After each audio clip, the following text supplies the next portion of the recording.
इस कार्यक्रम के पुण्यार्चक हैं वंडर सीमेंट, फर्क नजर आएगा।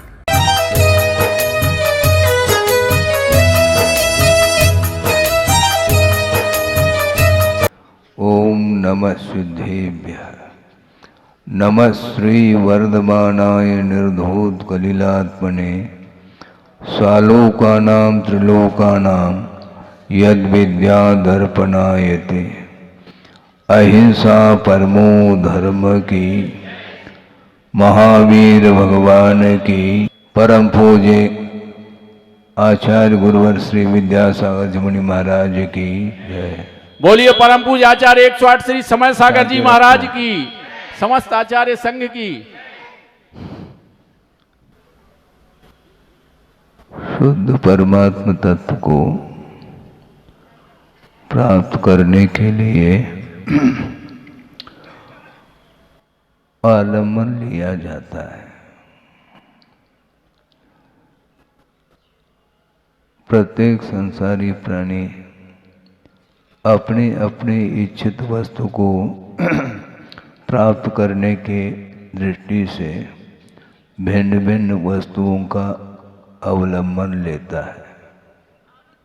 तो मोक्ष प्राप्त करने के लिए किसका आलम्बन लेना, प्रश्न तो है। जो संसार के लिए कारणभूत वस्तु हैं उनका आलम्बन लिया नहीं जा सकता। जो स्वाधीन सुख है उसको प्राप्त करने के लिए जिन्होंने प्राप्त किया है उनकी आराधना, उनकी उपासना, उनकी पूजा, उनकी भक्ति की जाती है।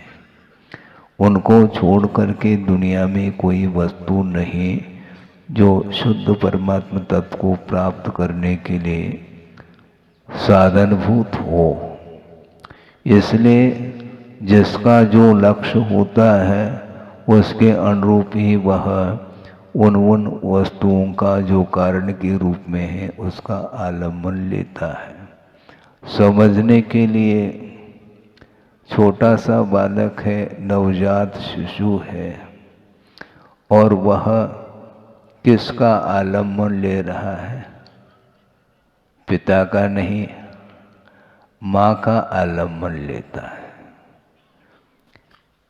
उनके माध्यम से उसकी इच्छित वस्तु उसको प्राप्त हो जाती है।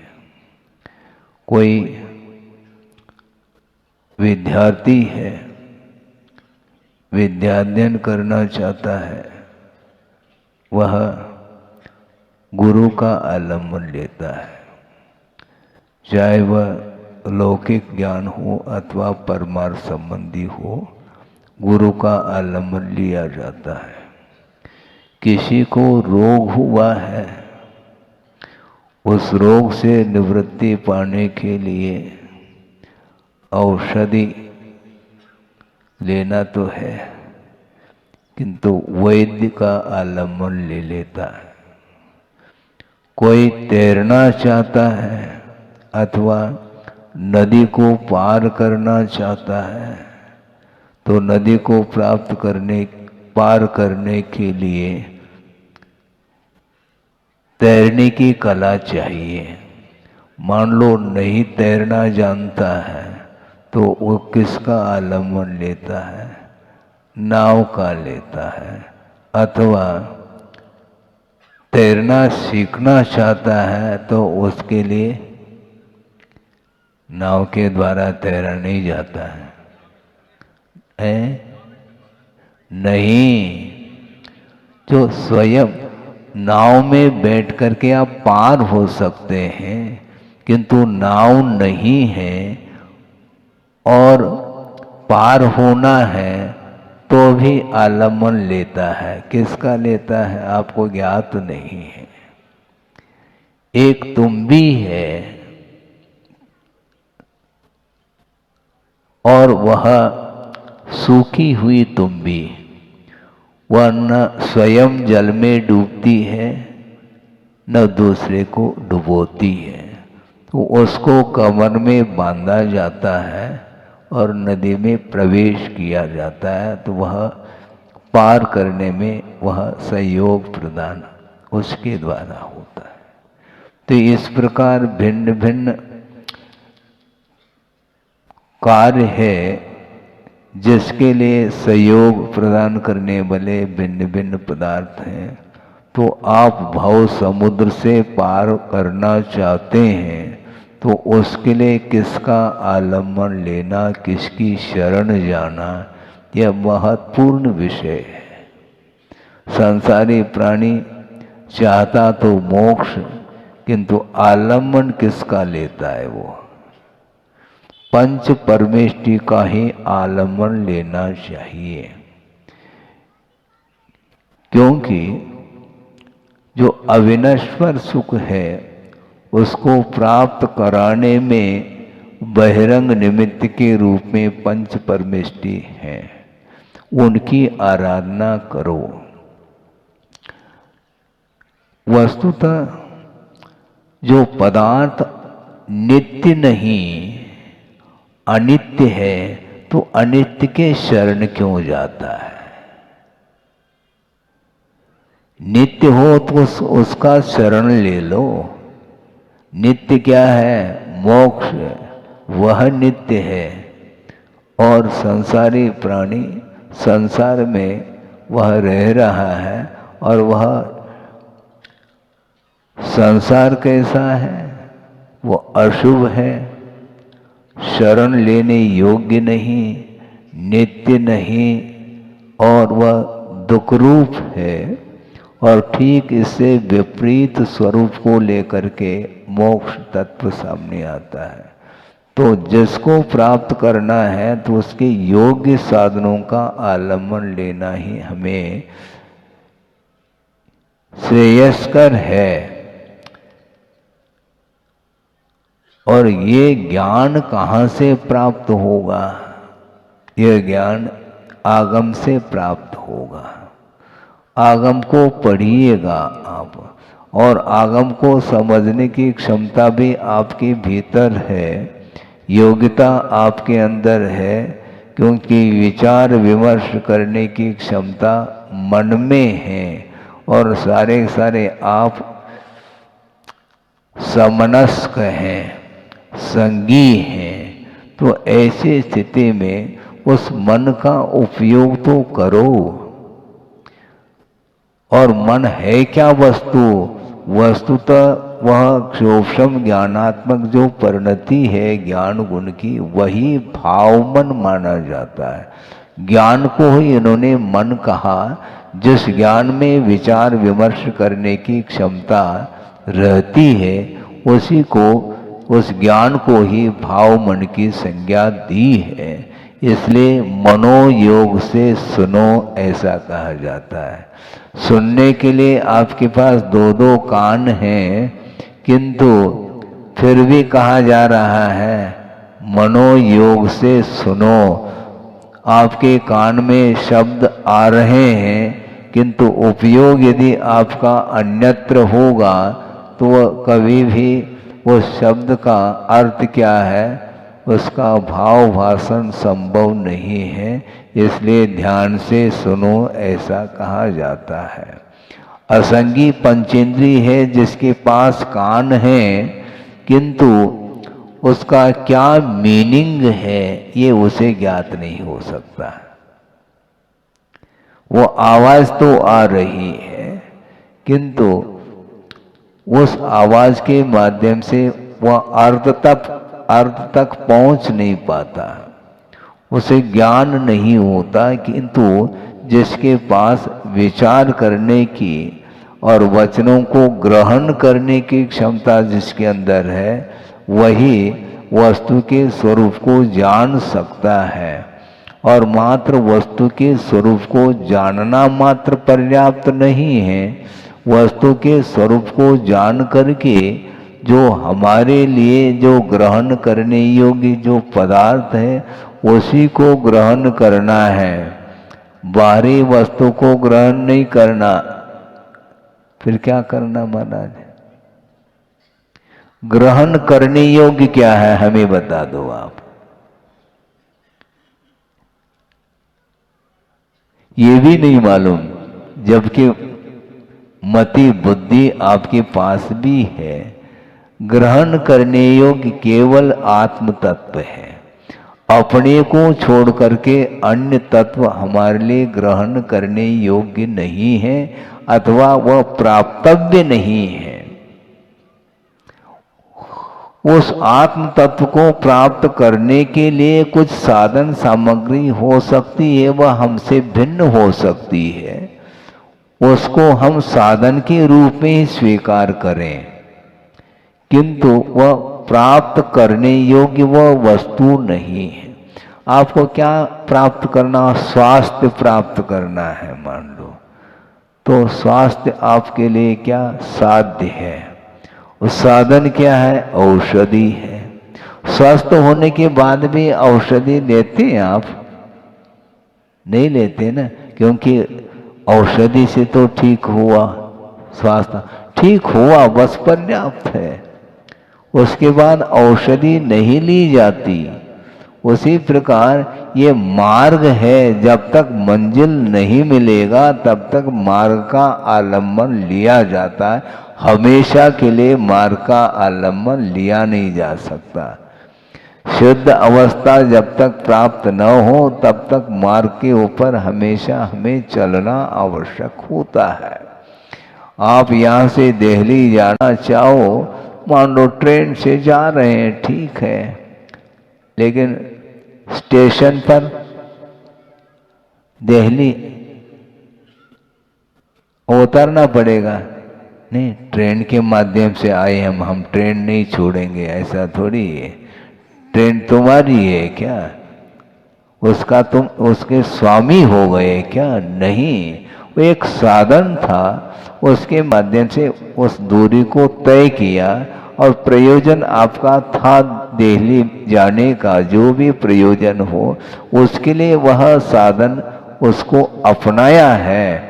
इसी प्रकार मोक्ष मार्ग में जो साधन सामग्री है उसके माध्यम से उस शुद्ध परमात्मा तत्व को प्राप्त करने का लक्ष्य होना चाहिए।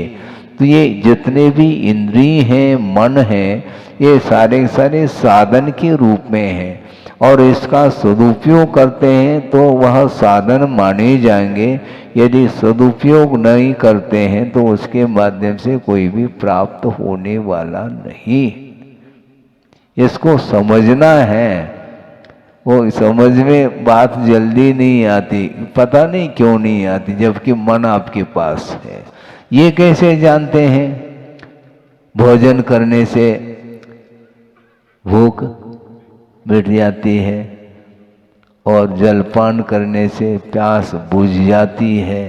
तो इसी प्रकार रत्नत्रय के आराधना के माध्यम से मुक्ति मिलती है, बंधन से हम मुक्त होते हैं, इतना मात्र परिज्ञान होता है।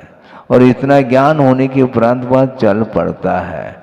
जो है अर्थात छोड़ने योग्य जो पदार्थ है उसको छोड़ करके, क्योंकि वह हमारे लिए कारण नहीं है, वह साधन नहीं है, बल्कि लक्ष्य तक पहुंचने के लिए व्यवधान उपस्थित करने वाली वह सामग्री है, इसलिए वो छोड़ने योग्य है। उसको छोड़ करके जो प्राप्त करने योग्य तत्व है उसको प्राप्त करने के लिए जो भी साधन आगम में लिखा है उन साधनों का आलम्बन ले लो, बस और कुछ भी मुझे नहीं चाहिए। और जल में मीन प्यासा बोल रहे हैं। अरे ये हमें बात समझ नहीं आती थी पहले, आप समझ में धीरे धीरे आने लगी। जल में रहे वो मीन और प्यासा, इसका अर्थ क्या होता है? प्यास कहीं अन्यत्र से बुझेगी क्या? उसी प्रकार आपके पास ज्ञान है और फिर भी आप सुख को ढूंढ रहे हैं बाहर। दुकान चले जाओ, वहां पर सुख में जो चले 5 किलो सुख चाहिए है, वो सोचोगे ये क्या हो, ये कौन सा ग्राहक आ गया है, क्या हो गया इसको, ग्वालियर ले जाओ, पागल तो नहीं हुआ ये है? 5 किलो हमें सुख चाहिए, ये क्या सुख है भैया? सुख को प्राप्त करने के लिए सामग्री मिल सकती है, भूख शांत करने के लिए भोजन सामग्री तो मिल सकती है, किंतु उसके माध्यम से सुख उत्पन्न होगा तो ज्ञान के माध्यम से सुख उत्पन्न होगा, किंतु वह ज्ञान भी समीचीन होना चाहिए।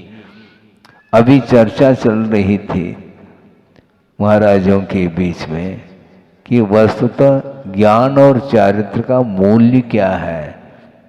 यदि सम्यक दर्शन नहीं है तो उस ज्ञान और चारित्र का कोई भी महत्व नहीं है, क्योंकि सम्यक दर्शन के अभाव में, आस्था के अभाव में वह ज्ञान और चारित्र मोक्ष मुक्ति दिलाने में सहायक सिद्ध नहीं हो सकता। इसलिए आस्था को जागृत करने की आवश्यकता है। और किसके प्रति आस्था रखना? देव, शास्त्र और गुरु के प्रति। उसमें किसी भी प्रकार से तर्क के लिए गुंजाइश नहीं है, क्योंकि आगम, देव अथवा गुरु कभी भी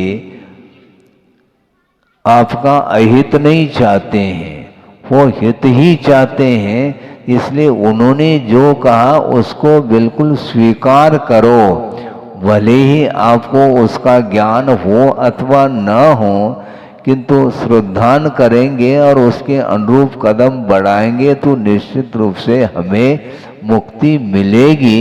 इसी का नाम सम्यक्त्व है और आस्था है। आस्था के साथ चलिए। नास्ता के प्रति तो आस्था है, किंतु मार्ग के प्रति आस्था होनी चाहिए। सुबह होते ब्रेकफास्ट, वो फास्ट ही है, वो ब्रेक लगता ही नहीं हो उसके लिए, प्रतिदिन उठते ही ये कार्य होता है। हाँ, फिर बाद में दुकान खुल जाती है। ये सब, ये इसके प्रति जैसे रुचि है उसी प्रकार देव, शास्त्र, गुरु के प्रति आस्था जागृत होनी चाहिए। और ये बहुत दुर्लभ वस्तु है। बार बार कहने के लिए तो वही है। अब प्रतिदिन एक एक घंटा क्या है, क्या है यहाँ पर, कहाँ से लाएं आपके लिए? और वर्तमान में जो कुछ भी शोभसम है अल्प मात्रा में है, बहुत लंबा चौड़ा श्रुत है, श्रुत का कोई पार नहीं है, ये भी कहा जा रहा है। अंतो नत्य सुदीनम, श्रुत का अंत नहीं। और कालो थो, काल स्तोक है। और वयम च दुर्मेहा, हमारी मति, हम दुर्मेधस हैं, ऐसा कह रहे हैं आचार्य। इसलिए तन नवरी सिक्की अवम, उसी को सीख लेना चाहिए। जम जर मरणम खयम कुनुदी, जिसके माध्यम से, जिस ज्ञान के माध्यम से जन्म जरा मृत्यु का क्षय हो, इतना ज्ञान पर्याप्त है हमें। पर आज हमें बड़े बड़े पोथे हमें समझ नहीं आता, कोई बाधा नहीं। जन्म जरा और मरण से हमें ऊपर उठना है तो उतना जान लो आप। हाँ, उतना ही जाना, क्योंकि कालो थो वो कहा। काल स्तोक है, स्वागरूपम आयु नहीं, पल्योपम आयु नहीं, पूर्व कोटि की आयु नहीं। बड़े मुश्किल से 70, 75, 80 तक पहुंच गए। उसके बाद फिर भी 80 साल का होने के बाद भी अभी भी लस्सी पी रहा है वो। समस्या ये जा रही है। इस बार तुकबंदी करने से आपको थोड़ा सा अच्छा लगता है, क्योंकि लस्सी तो अच्छी लगती है भैया। 80 साल का हो गया अभी भी लस्सी की बात करता है? लपसी तो फिर भी ठीक है। हाँ, लपसी ठीक है, लस्सी ठीक नहीं, क्योंकि लपसी के माध्यम से वो बिल्कुल जो है ना, वो हल्का आहार होता है। रोटी और जितने भी सॉलिड जो भोजन है उसको छोड़ो, और माड़ जिसको बोलते हैं लपसी, ओरिया, हाँ, वही ठीक है। एक गांव का नाम है, आप जानते होंगे, परसोरिया। ओरिया परसो नहीं, हाँ, ऐसे नाम होते हैं। तो ओरिया भी बहुत पाचक है, वो हल्का है, उससे गर्मी भी शांत होती है और अपने लिए डाइजेस्ट भी होता है। तो इस प्रकार जो है ना, यही ठीक है, लस्सी ठीक नहीं। हाँ, हाँ। आइसक्रीम, ये क्रीम ठीक नहीं, क्रीम भी ठीक नहीं, आइसक्रीम भी ठीक नहीं, क्रीम पाउडर जिसको बोलते हैं वो भी ठीक नहीं, और आइसक्रीम भी, दो प्रकार की क्रीम हो गए। ये सारे सारे वस्तुतः इसलिए कहा जा रहा है कि काल है नहीं, थोड़ा सा समय है और सारा सारा समय विषयों में ही वह निकाल देता है, तो पुनः वह रात आएगी और बस आपको जाना पड़ेगा, अन्यत्र जाना आपको। कहाँ, इस धरती को छोड़कर। बड़ी विचित्र दशा है। मान लो किसी का भी परिवार में किसी की गमी हो गई, वह शांत हो गया और उसी परिवार में वह जन्म लेकर के आ सकता है। पिता का जीव है और वह, उसका जो पुत्र है, उस पुत्र का वह पुत्र बन रहा है। अभी तक तो हैंडल किया था, अब वो हैंडल करेगा आप, हैं? जो पुत्र है, बेटा है, अब वह पिता की, उसके लिए वह पिता बन गया और पिता पुत्र बन गया। उसको ख्याल ही नहीं है, जन्म नया हो गया, उसका जन्मदिन मनाओ अब। हाँ?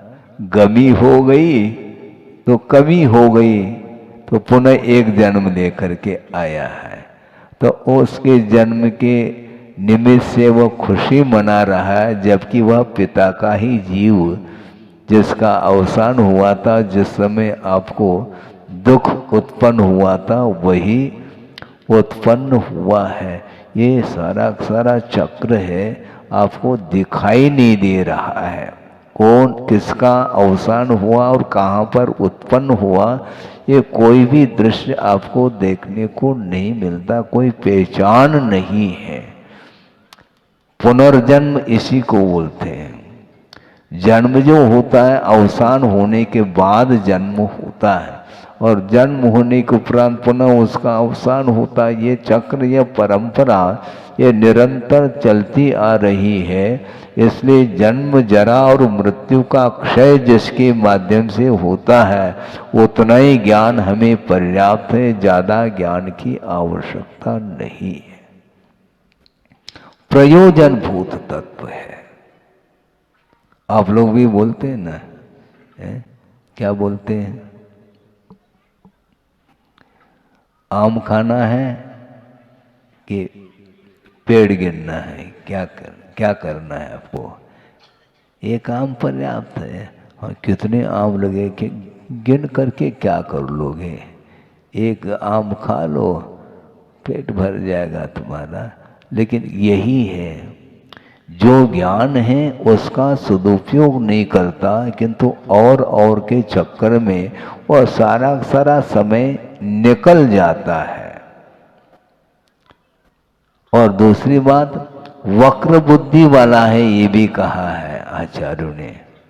ये सीधा सीधा स्वीकार नहीं करता, एक्सेप्ट नहीं करता, वह तर्क करता है, ऐसा क्यों, ऐसा क्यों, ये तर्क क्यों करते हो?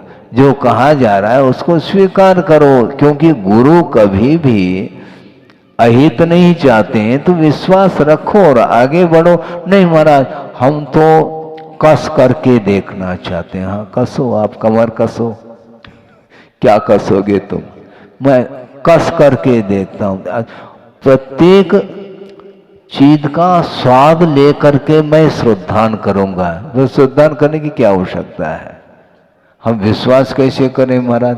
तो ऐसा करो, जहर पी करके विश्वास कर लेना है। क्या करोगे? वो जब तक स्वाद नहीं लेंगे महाराज, हम कैसे कहेंगे कि हमारे लिए ये हानिकारक है? तो पी करके देख लो, देख नहीं पाओगे चले जाओगे आप। विश्वास तो कर लो। इसी को बोलते हैं विश्वास। बहुत बड़ा मायना रखता है। प्रत्येक संसारी प्राणी अपने अपने क्षेत्र में अपने प्रयोजन को शुद्ध करने के लिए विश्वास तो करता है, किंतु मोक्ष मार्ग में पता नहीं क्या हो जाता है विश्वास के लिए। वो विश्वास करना नहीं चाहता, क्या पता ये और शुरू हो जाता। हमेशा धार्मिक क्षेत्र में, परमार्थ क्षेत्र में संशय उत्पन्न होता। वह संशय ठीक नहीं। जो कहा है इदमेव, यही है। भले हमें समझ में आ जाए अथवा न आ जाए, हमें समझना नहीं, औषधि का प्रयोग करना है। डॉक्टर के सामने वो जैसा कहते हाथ जोड़ करके स्वीकार करते हैं, है ना। यदि पूछेंगे डॉक्टर को, डॉक्टर साहब ये दवाई कैसे बनी, इसमें और क्या क्या मिला है, ये सब कुछ पूछेंगे तो डॉक्टर कहते हैं ऐसा कर लो, तुम एमबीबीएस कर लेना, एमडी कर लेना, डीएम कर लेना, और अपने आप ही तब तक वो शांत हो जाएगा। क्योंकि जो रोग आया है उसको दूर करना चाहो क्या तुम मात्र ज्ञान ही प्राप्त करना चाहो? विश्वास रखो और ले। विश्वास रखने के उपरांत भी जब तक उस औषधि का प्रयोग नहीं करेगा तब तक वह रोग ठीक नहीं होने वाला है। डॉक्टर के प्रति विश्वास भी रखो और लेना भी पड़ेगा। नहीं लेंगे तो फिर गए काय के लिए उनके पास है? सब अपने आप कर लो ना, तो अपने आप नहीं होता है तो श्रद्धान करो और आगे बढ़ो। इसी प्रकार मोक्ष मार्ग में भी हमें श्रद्धान करने की आवश्यकता है। बहुत ही महत्वपूर्ण वह बिंदु है। मोक्ष तक पहुंचने के लिए विश्वास की कमी नहीं होनी चाहिए। जो भगवान ने कहा वह वज्र की लकीर है। हाँ बिल्कुल, उसमें कोई भी फर्क नहीं आ सकता, पक्की बात है। ये श्रद्धान करिए आप। महाराज ये तो आपने एक प्रकार से मुंह बंद करने की बात कर दी। अच्छा ठीक है भैया, तुम मुंह खोलते रहो उससे कुछ नहीं होने वाला। क्योंकि स्वयं गणधर परमेष्टि भी श्रद्धान के बल पर चल रहे हैं। क्योंकि जो सूक्ष्म पदार्थ है उसका परिज्ञान छद्मस्त अवस्था में केवल ज्ञान होने के पूर्व में मति ज्ञान श्रुति ज्ञान के माध्यम से उस पदार्थ की जानकारी नहीं हो सकती। केवल ज्ञान के द्वारा जो वस्तु पकड़ में आने वाली है उसका परिज्ञान हम अभी वर्तमान में करना चाहते तो संभव नहीं। विश्वास करो और केवल ज्ञान प्राप्त कर लेना, फिर अपने आप ही आपको समझ में बात आएगी। हाँ ठीक कहा था आगम में और गुरु के द्वारा ठीक कहा गया था, लेकिन हमने नहीं मानी थी, बाद में माननी पड़ी। और मानने से अपने आप केवल ज्ञान प्रकट हो जाता। महाराज इतना धैर्य नहीं हमारे पास। धैर्य रखो। धैर्य नहीं रखेंगे, विवेक नहीं रखेंगे तो बहुत हानि उठानी पड़ेगी। जस्ट वेट वाली बात। मान लो भोजन में खीर परोसा है और बहुत गर्म है, अब क्या करें? एकदम ले लेंगे फिर क्या होगा? रुको थोड़ा सा और धीरे धीरे किनारे से, बीच में नहीं, किनारे से प्रारंभ करते रहो तो धीरे धीरे वह खीर ठंडी होती चली जाएगी। विवेक आवश्यक है, आचरण के लिए विवेक आवश्यक है, और श्रद्धान यदि है तभी विवेक जागृत हो सकता है। और श्रद्धान यदि नहीं रखते हैं तो कभी भी ज्ञान में समीचीनता नहीं आएगी, तो हमारा मोक्ष मार्ग वह नहीं बन पाता। हालांकि संसार मार्ग में भी ये तीनों काम करते हैं, दर्शन, ज्ञान और चारित्र, किंतु वह मिथ्या दर्शन, मिथ्या ज्ञान और मिथ्या चारित्र है जिसके माध्यम से विपरीतता आती है। समीचीन बोध होना चाहिए, नहीं है तो निश्चित रूप से वो उन्मार्ग पर ही वह चलेगा। ज्ञान तो है उसके पास किंतु सम्यक ज्ञान नहीं है, समीचीन ज्ञान नहीं है। धर्म तो है किंतु वह समीचीन नहीं। इसलिए समंतभद्र स्वामी ने स्पष्ट ही कर दिया, समीचीनम धर्मम अहम देशयामि।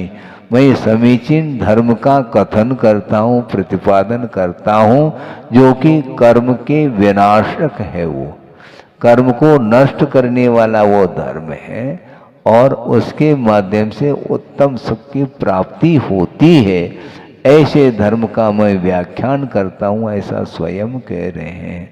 इसलिए जो आचार्यों ने अपनी परंपरा से जो भी ज्ञान प्राप्त उन्हें है उसको आगम में वो रख रहे हैं, और ये जिनवानी है, जनवानी नहीं।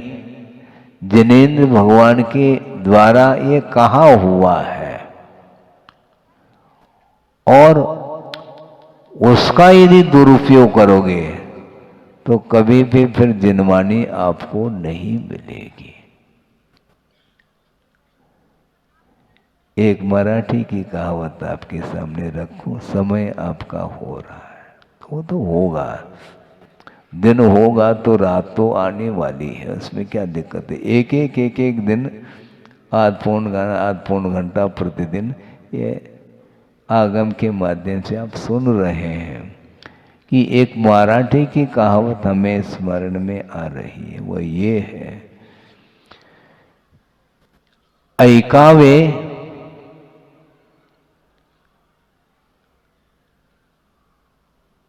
जनाचे, करावे मनाचे।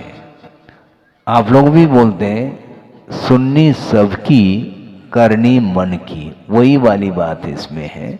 ऐकावे जनाचे, लोगों की बात को सुने, और करावे मनाचे, मन के अनुरूप करें, ऐसी ये कहावत है।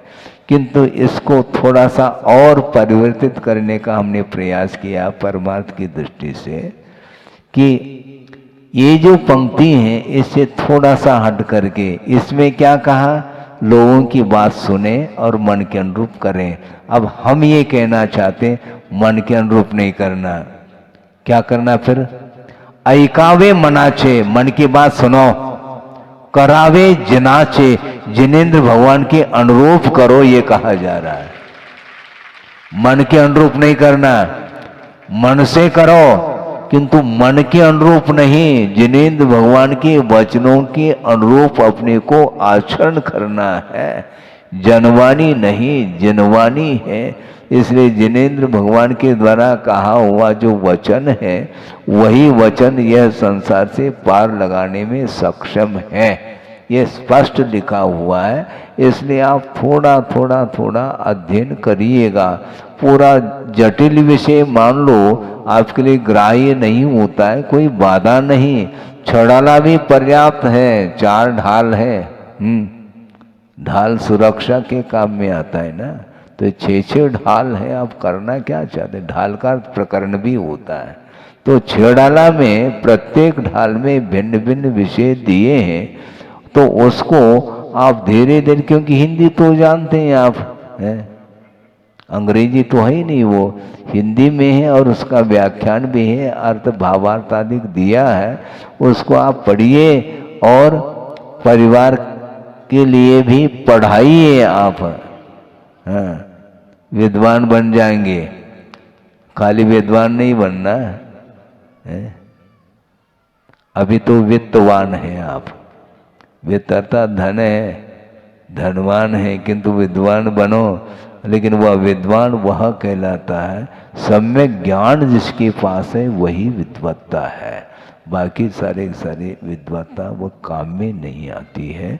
इसलिए संक्षेप में ये कहना चाहते हैं कि जो नश्वर पदार्थ है उसके शरण में हमें नहीं जाना है। जो प्रति समय पदार्थ मिट रहा है उसको पकड़ने का भाव ये अज्ञान भाव माना जाता है। समुद्र में लहरें उत्पन्न हो रही है, पकड़ो उसको। मान लो छोटा सा बालक पकड़ता है तो आप उसके उस कृत्य को लेकर के आप हंस जाते हैं। ये देखो, ये इसको ज्ञात ही नहीं है कि लहर है और ये पकड़ना, क्योंकि वो अच्छी लग रही है वो लहर, पकड़ना चाहते हो, पकड़ में नहीं है। उसी प्रकार ये पर्याय कभी भी पकड़ में आने वाली नहीं है। प्रति समय यह पर्याय मिटती चली जा रही है। इसलिए दीपक आपने जलाया है, हम पूछना चाहते हैं दीपक जल रहा है क्या? दीपक जल नहीं रहा, दीपक बुझने की ओर है। तेल जल रहा है, लेकिन बोलने में आता है दीपक जल रहा है। दीपक जलता नहीं, तेल प्रति समय जलता चला जा रहा है, इसलिए वह दीपक बुझने की ओर है। उसी प्रकार आपका जन्म हुआ तो आप मरण की ओर जा रहे हैं। आयु कर्म धीरे धीरे धीरे प्रति समय वह क्षय को प्राप्त हो रहा है। इसीलिए आगमकारों ने स्पष्ट लिखा है, एक मरण वह है जो आवीची मरण बोला। आवीची मरण का अर्थ प्रति समय अवसान हो रहा है। आयु कर्म वह क्षय को प्राप्त हो रहा है। आयु कर्म के ऊपर जीवन चलता है तो प्रति समय आयु कम होती चली जा रही है। कितने साल की उम्र हो गई? 50 की हो गई, यानी 50 साल व्यतीत हुए हैं और जो शेष है वही बचा है, वो भी समाप्त होगा, उल्टी गिनती होगी। उल्टी गिनती होती होती लास्ट में उल्टी हो जाएगी और चला जाएगा, खत्म। एक आध बार गला खिंच गया तो बस पहुंच गया दूसरी जगह। तो ये निरंतर यह परिणमन आप रोक नहीं पाओगे। आप बिल्कुल जो है ना लॉकडाउन करके बैठ जाओ अंदर, फिर भी आपका परिणमन रुक नहीं सकता। निश्चित रूप से आप आगे बढ़ते चले जा रहे हैं। मरणासन का अर्थ क्या?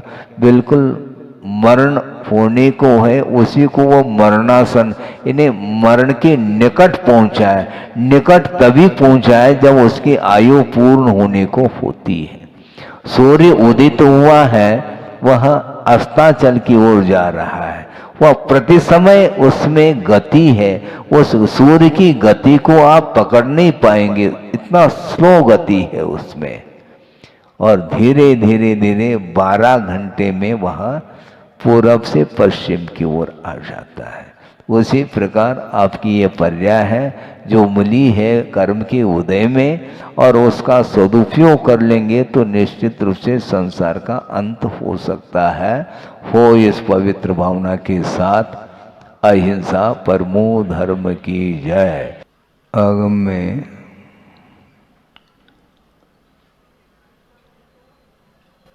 जीव को तीर्थ कहा है।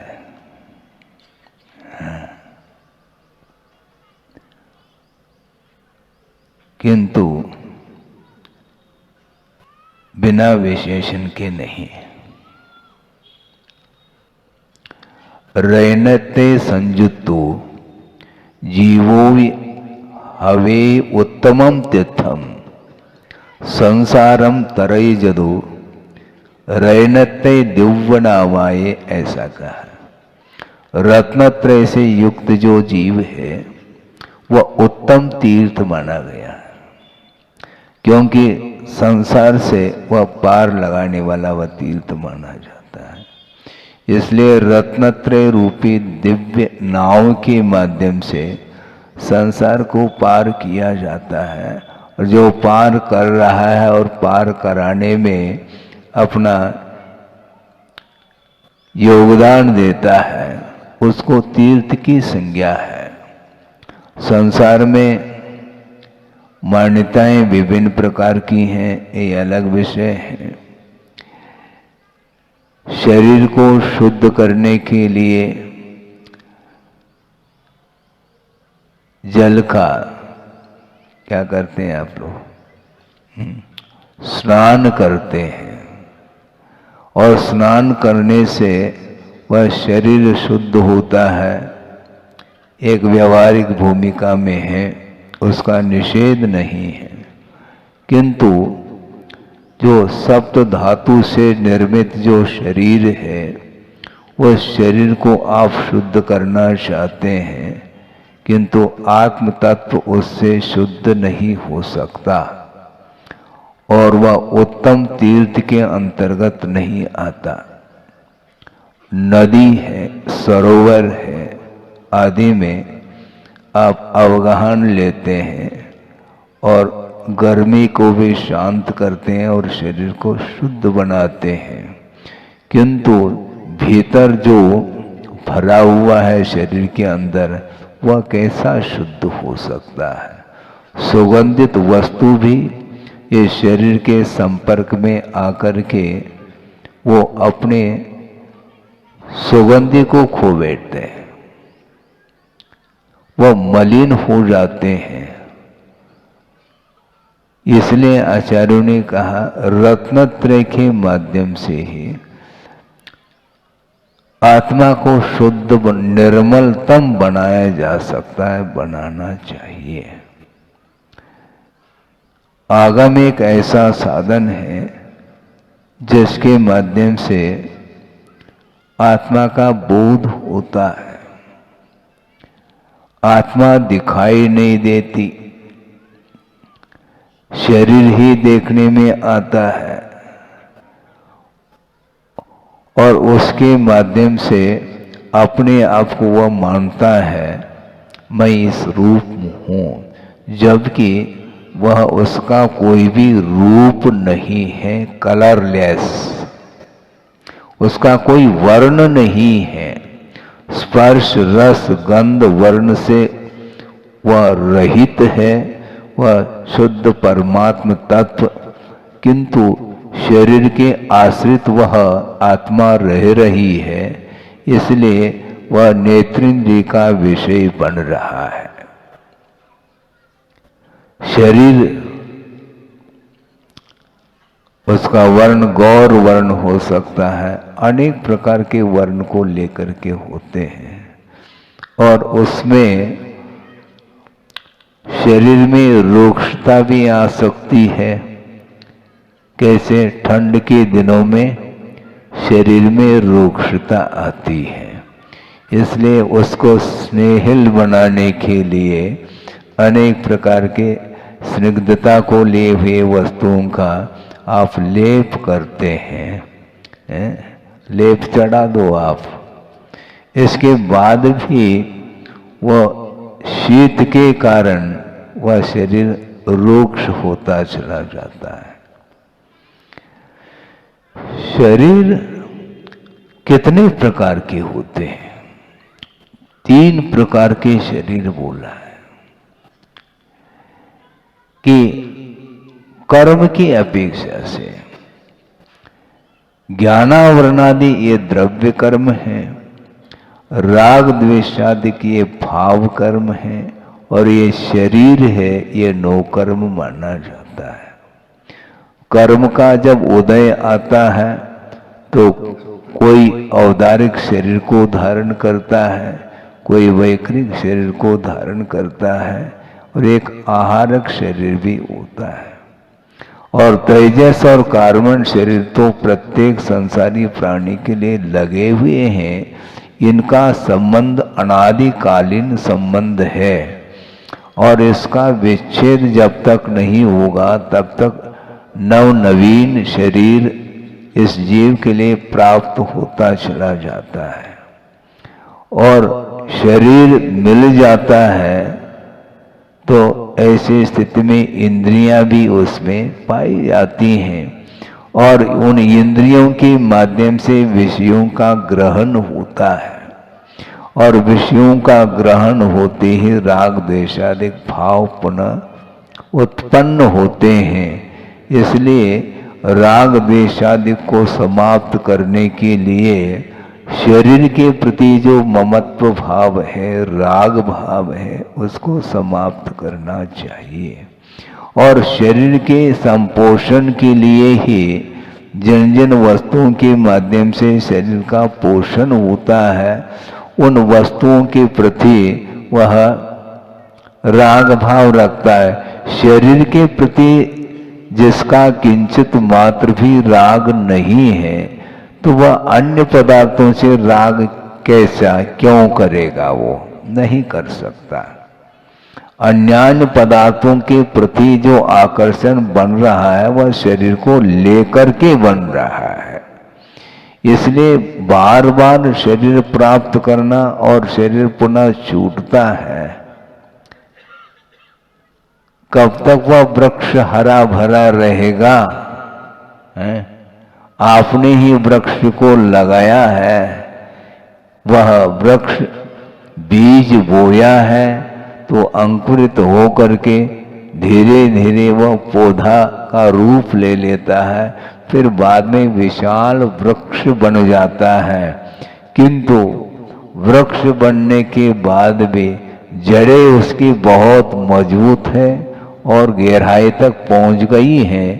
इसके बाद भी वह वृक्ष कालांतर में जाकर के धराशायी होगा। हाँ, पक्की बात है। इसी को बोलते हैं परिणमन। तो भले ही वह सावरूपम आयु तक रहे देव, किंतु अकाल मरण वहां पर नहीं माना है। लेकिन मरण ही नहीं होगा ऐसा थोड़ी कहा है।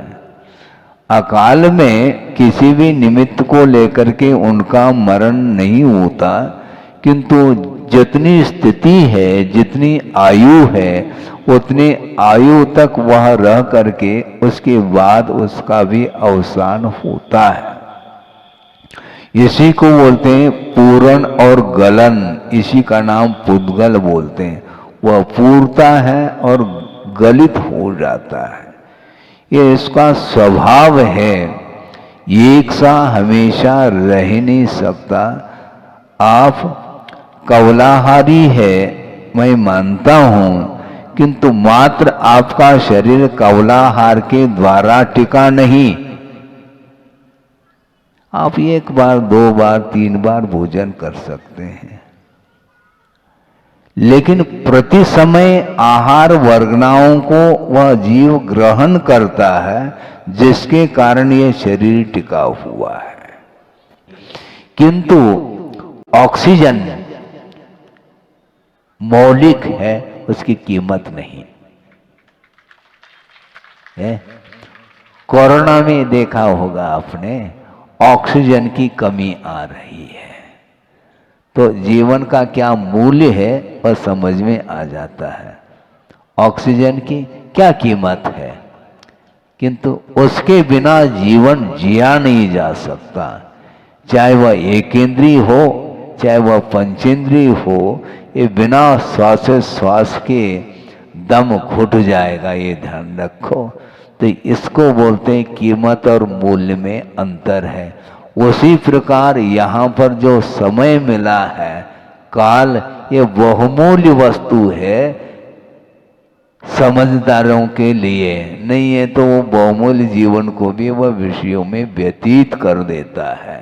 एक एक समय में जो सम्यक दृष्टि होता है अथवा उसमें भी संयमी होता है, वह काल का क्या मूल्य है वह उसका आकलन वह कर लेता। एक एक समय में असंख्यात कर्मों की निर्णय करने के लिए अवसर प्राप्त होता है भेद विज्ञान के माध्यम से। और जो रागी है वह टाइम पास करने में लगा हुआ है। अब सोचो आप, टाइम मिला है यानी समय मिला है, उसको पास करना चाहो क्या है? और विकताओं में लग जाता है घंटों। वह सांसारिक जो विकताएं हैं उसमें लग जाता है और टाइम मिला था धर्म ध्यान करने के लिए और टाइम पास करता है, इसलिए वह पास नहीं होता है, फेल होता है। टाइम पास करने वाला कभी भी पास नहीं हो सकता, क्योंकि टाइम को पास किया है उसने, व्यर्थ ही गमा दिया उस जीवन को। इसलिए ये जीवन जो मिला है बहुत बहुमूल्य है। इसका उपयोग प्रभु की आराधना करने में लगाओ। पंच परमेष्टि की आराधना में जो अपने जीवन को व्यतीत कर रहा है, प्रत्येक समय प्रभु को याद कर रहा है, तो निश्चित रूप से उसको प्रभु बनने में अब देर नहीं लग सकती है। केवल ताली नहीं बजाओ, प्रभु बनने के लिए साधना करो। ताली तो 2 मिनट के लिए बज जाती है, ताली बजती है, लेकिन उसके अनुरूप जीवन को ढालना। जीवन ढल रहा है, किंतु धर्म में जीवन को ढालो, धर्ममय बनाओ उसको। नहीं है तो वह समय तो निकलता चला जाएगा। और गोटे गांव में आकर के कितने दिन हो गए हैं? 13-14 दिन तो 14 हो गए कह रहे दिन। सुनो, यही तो है, नया पुराना नहीं, काल अमूर्त है। काल दिखाई नहीं देता है। 25 में आए थे, 26 में जाएंगे, 1 साल पूरा हो गया। अब देखो, जिसने मान लो 31 दिसंबर 2025 को जिसने उपवास किया, वह 26 में पारणा करेगा। तो 1 साल उपवास कर लिया क्या है? तो इस प्रकार आप गुना भाग करोगे तो 1 वर्ष उपवासी माने जाएंगे। ऐसा नहीं है, मुश्किल हो जाएगा आपको है? तो इसलिए एक पक्ष होने को है, 14 दिन हो गए हैं। एक सज्जन ने यह भी निवेदन किया कि महाराज, हमने सुना है कि आप बगासपुर जा रहे हैं और वहाँ पर भी अभिषेक का कार्यक्रम है, तो बाद में लौटना ऐसा कहा था। 2025 नहीं लौटता, ध्यान रखो। हमारा भरोसा मत करो। लौटना क्या है? आना जाना लगा हुआ है, रुक नहीं सकता संसार। आना और जाना, आना इन्हें जन्म, जाना इन्हें मरण है, लगा हुआ है। इस प्रकार ये परिणमन है। इसलिए जो कुछ भी आपके लिए पुण्य के उदय में जो पर्याय मिली और समय मिला है, उसका सदुपयोग करते हुए विषयों से अपने आप को ऊपर उठाना है। बहुत कठिन हो रहा है, प्रतिदिन प्रसंगांतर से वही विषय देने में आता है। केंद्र में मोहनी कर्म ये समस्त कर्मों में राजा माना जाता है। मोह को जिसने पछाड़ दिया, सारे सारे कर्म समाप्त हो जाएंगे। केवल ज्ञान प्राप्त तभी होगा जब मोहनी कर्म का अभाव होता है। मोह क्षयात ज्ञान दर्शनावरणांतराय क्षयाच केवलम कहा है।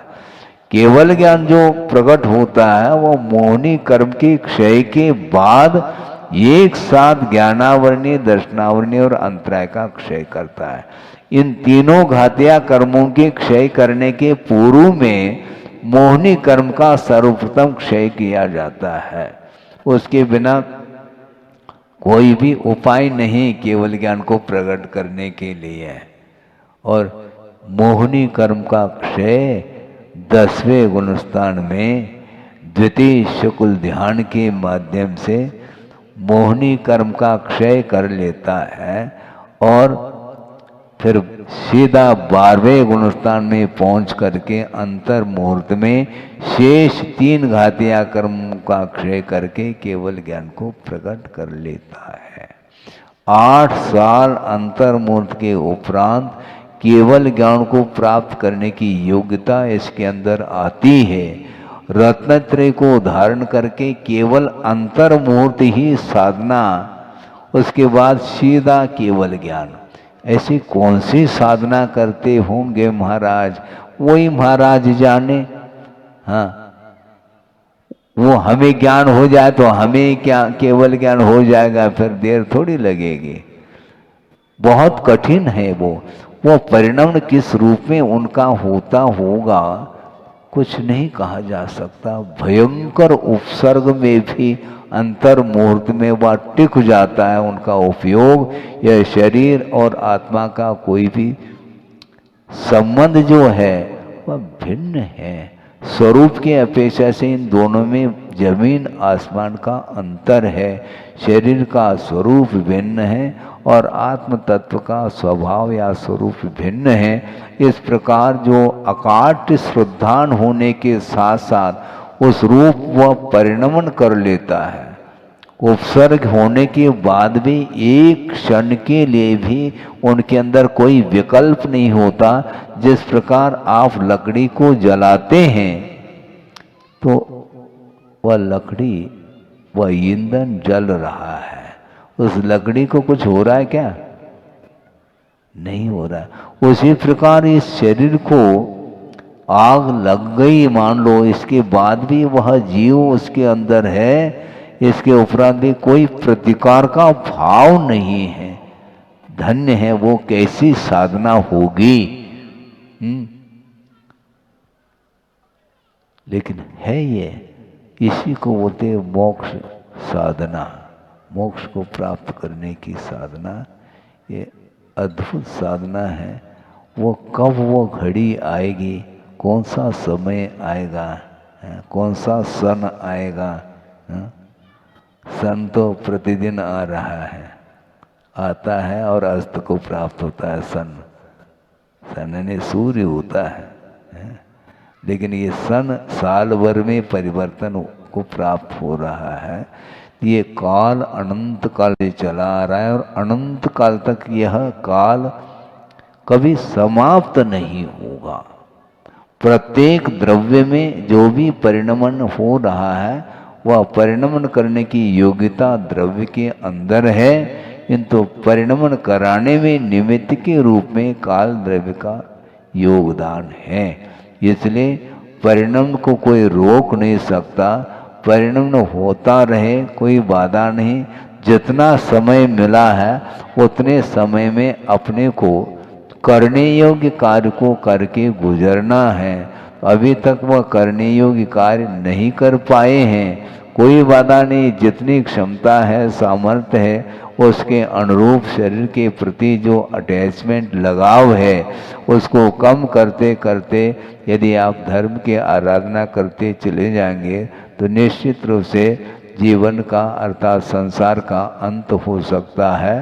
हो इस पवित्र भावना के साथ अहिंसा परमो धर्म की जय।